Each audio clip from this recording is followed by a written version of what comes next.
I've always loved to run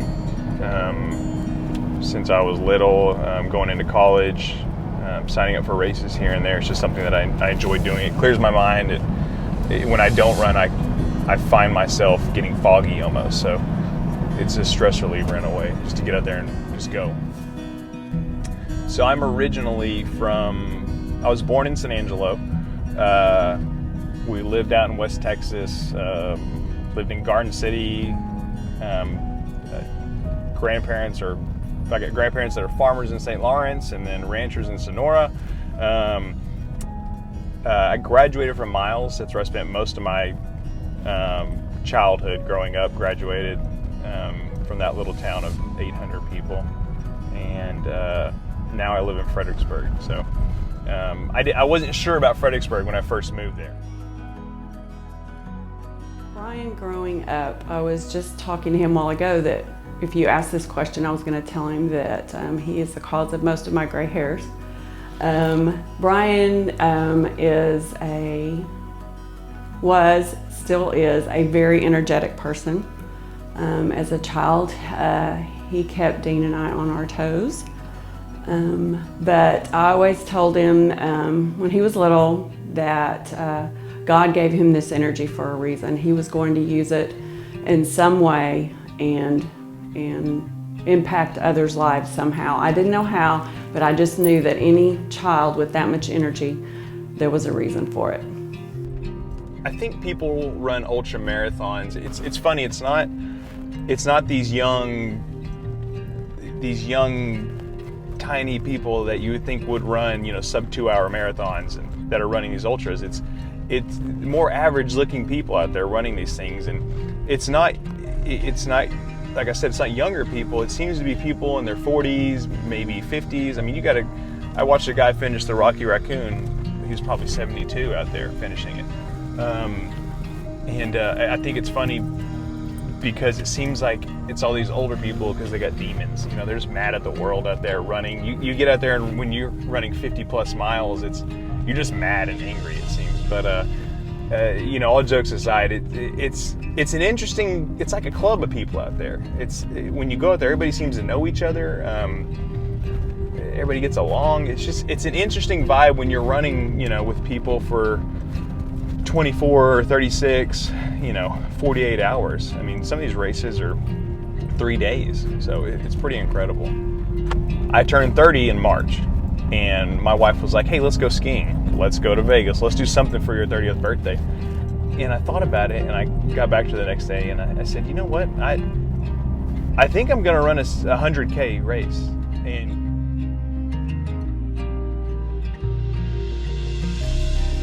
typically we'd go to Vegas or something like that for a milestone birthday or something like that. He said, I want to do something big for my 30th birthday and something meaningful.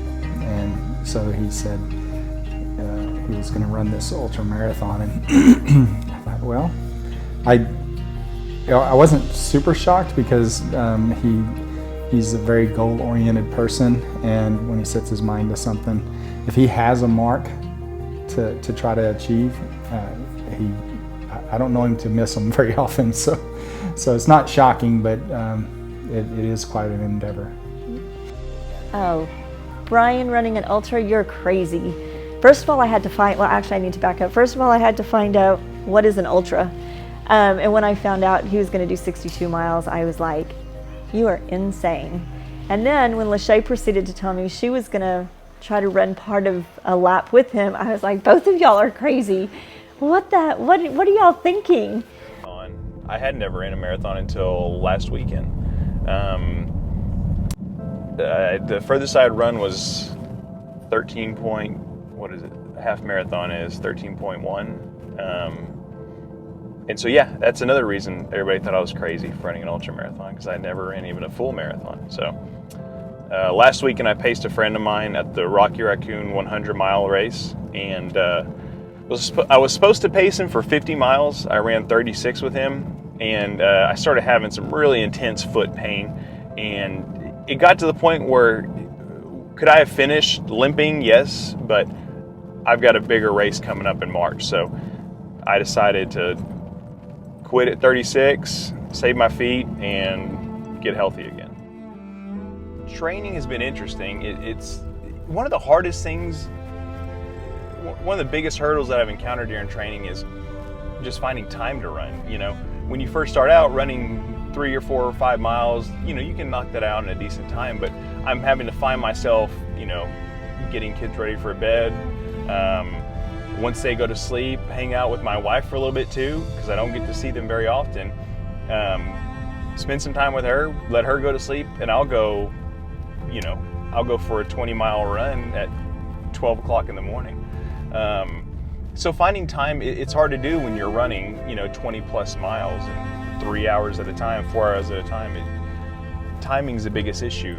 We have 3 children, Noah, Willow, and then we have Theo, who just turned 6 months. He's a little boy.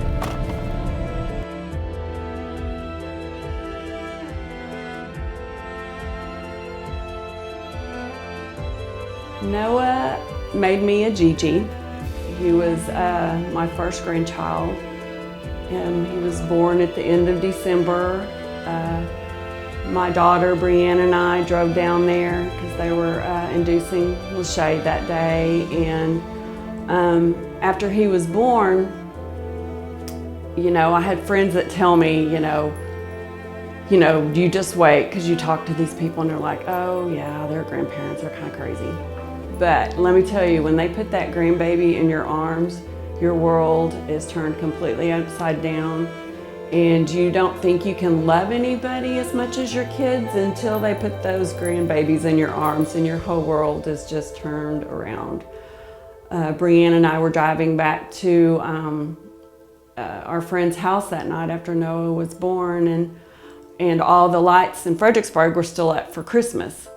And I was taking pictures because I told Brianne, I said, I want to tell Noah when he's older that Fredericksburg turned all their Christmas lights on because they knew that he was going to be born today. He just lit up a room when he walked in. He had a smile and a laugh. It was contagious. Anybody that knew Noah felt the love from a 2-year-old. How can you even express the love that he can show? But he definitely showed everyone that was around him love. He danced. He loved to go and feed our deer. He had his own little bucket of corn that he would take out and feed the deer at our house. Just a loving soul.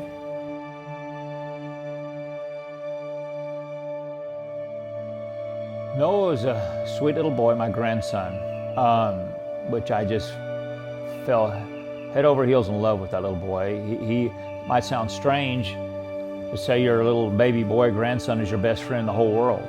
I just loved being around him. He was an amazing little child. He was so happy all the time, and everything I liked, he liked. The outdoors, he'd go feed the deer with me. He liked playing ball.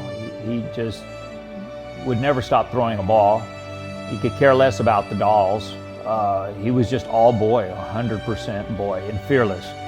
We'd be in the pool swimming, and he'd just run and jump in the pool. You had to make sure you looked out for him because you had to pull him out of the water. He was just a tough little kid, enjoyed life. Just a wonderful child. We got the phone call from Gina, Brian's mother, on I think it was a Sunday morning, I believe. I'm kind of fuzzy on the dates and stuff, but I could tell when my wife answered the phone. Of course, she called her cell phone, and I could tell the conversation was not good. Got back in my car and I had 7 missed calls from my ex-husband, from Dean. And I called him and he said, Gina, are you driving? And I said, no. I said, what's wrong? And he's like, he said, pull over. And I said, I'm not driving, I'm just sitting in the driveway. And he just said, it's Noah. And I screamed. And I screamed at Dean, no, for, I don't know, maybe 5 minutes. And then he told me that that he had been with Noah the day before, And he said, Gina, he said, I read him his nighttime story and I put him to bed. And I said, what a blessing that was, Dean, for you to be able to read him that last bedtime story.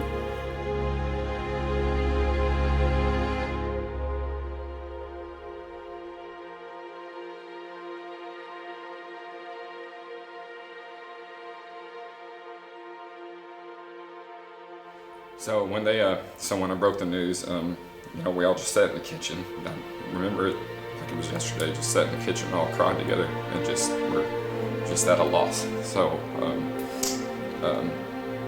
we were just at a loss. Didn't understand. Mad, hurt, sad. Every emotion you can think of.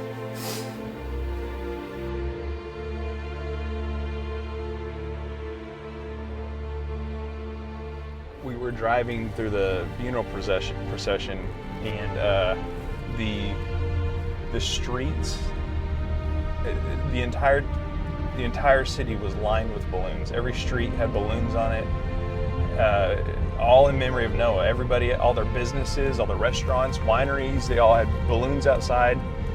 And on the way, you know, our last drive with Noah, the streets were lined. You know, police cars with balloons, kids outside of balloons, releasing balloons. We were driving, and Lachey said, "This is where we're gonna live. This is home. This is home." So it's just that community is just. We can never. You can never repay those people, or never. You know, people that don't know us out there. Just it was just incredible. Being Brian's granddad and Noah's great-granddad, you can imagine how heartwarming and touching it is to see the people that participate in this foundation for Noah. And it's just a blessing from God that Brian and Lachey have started this foundation for the benefit of folks that experience the same pain and heartbreak that they've had to go through. And it's our prayer that everyone will be able to contribute to this foundation, and if you are in need of it, that you'll be addressed and be taken care of. And we give God thanks for His love and blessings.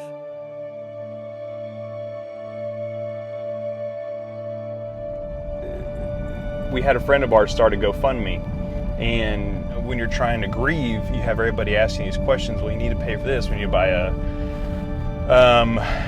get a headstone. You have to, just everything. It all added up, and it was so amazing to not have to worry about that because people were donating this GoFundMe, and it was something that we didn't have to think about was the money. We wanted to continue, keep his name going throughout our entire lives to help other people, because after he passed away, there's so many people that reached out to us saying how much his life impacted them, and to us that I just get the chills every time, just because for a 2-year-old to be able to impact adults' lives is incredible to me. And I think that it's weird to say, but I feel like he knew, even though he was just 2, I feel like he knew that he only had a certain amount of time on this world, I guess. And with certain things that he did, looking back now, I can kind of see that. But also we wanted to do a foundation, not just to carry out his name, but also to give back how people gave to us. Because we didn't want people to donate so much to us and then us not be able to do something with that. And so with the money that we had left over, we didn't think that it would be okay with just, pocketing the money. It didn't feel right for us. And so we started the foundation with everything else that we had.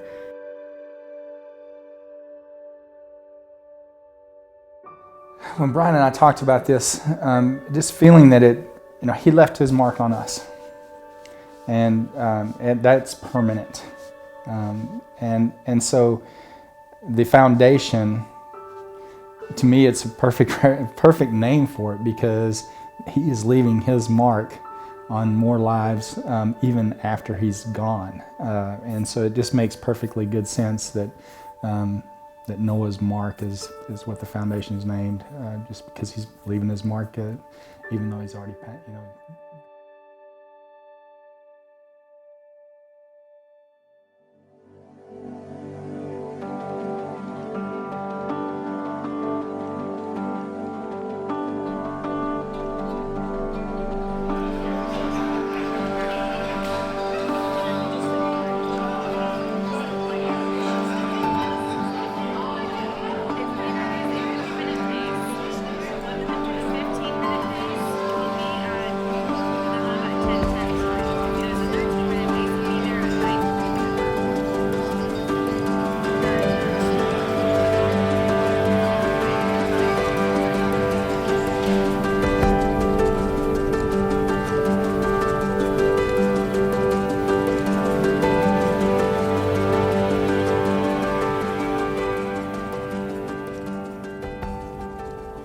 He did what we did not think he was going to do, which was run really fast.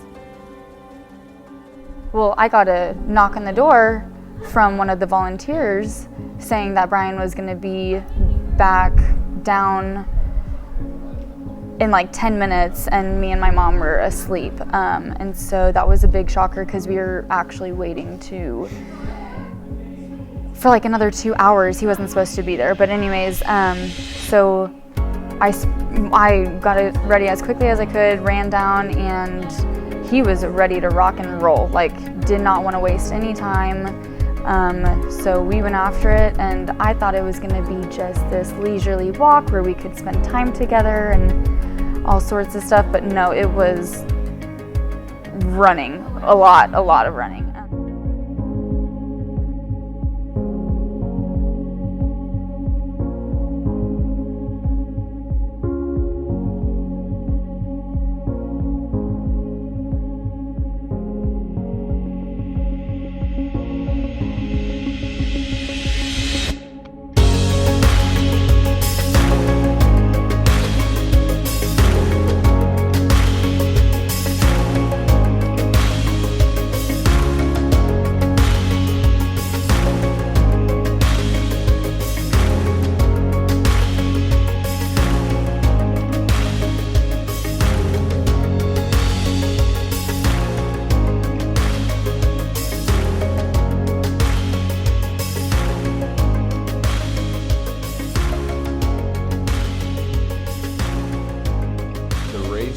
Went a lot better than I thought it was going to. I feel great. I don't feel great. I'm sorry. I feel a lot better than I thought I would, and I think I got fourth.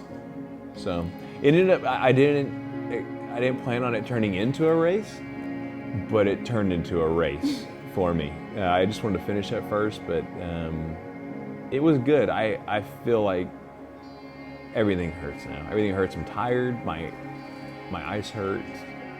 I hurt in places that y'all don't want to know where I hurt. So, but it was a good feeling finishing. Didn't realize, like, I got a little emotional towards the end, and but it was good. So everything went well, and there's a ton of people here. So Noah's legacy to me is for everyone to remember Noah, the family, and to know that there is a God, and we will see Noah again someday. We all can't wait for that day to happen, even though now we've got 2 other grandkids that are just so adorable. But we know he will be waiting there for us with open arms. What I wouldn't give for that moment. You know, it'd be 4 now. You know, so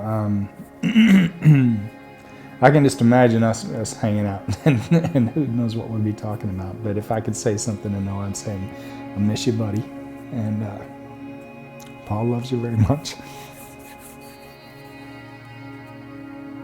Every day. But you know, I'd have to also say thank you, you know, because, you know, as we've talked about this many a time, and soon after, I told Brian Lachey, you know, if he wasn't so amazing, it wouldn't hurt so much. But man, what a difference that little boy, that little spark, the little guy that loved the moon, Gigi, the moon.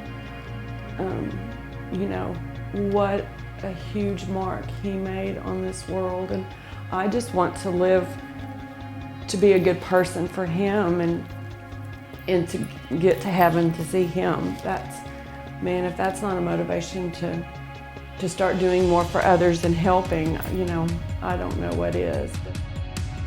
We weren't expecting this, but whenever Brian started doing his training, he brought up, like, what if we had this as our major fundraiser and did a race through Noah's Mark, and that could be our, like, yearly fundraiser, our big one. And I want to say, like, we're hoping to, in a few years, put on a Noah's Mark 100K, 25K, 50 mile, like, what, all the things. So, I mean, I think in 5 years, I just want to have the capital to help multiple families out. You know, I mean, we're able to do that right now, but maybe help in bigger ways.